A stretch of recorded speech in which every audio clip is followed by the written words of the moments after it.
Welcome to Lectio. Today we open one of the greatest poems ever written, Virgil's Aeneid. It begins, Arma virumque cano. I sing of arms and of the man. In a single line, Virgil names his subject.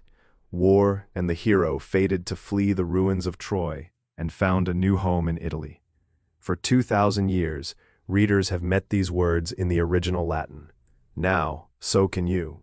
Let's read the opening lines together, one paragraph at a time. Now, let's read the opening lines together, in the original Latin. Arma, virumque, cano, Troiae, qui primus ab oris, Italiam fato profugus, Laviniaque venit litora.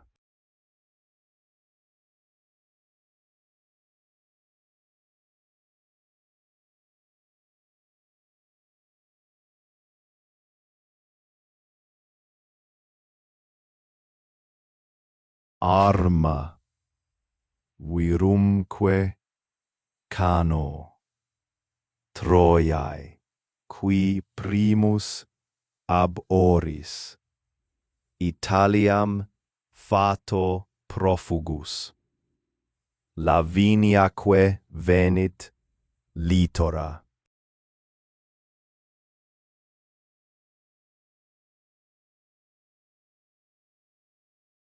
Read the classics yourself, free, at lectioread.com.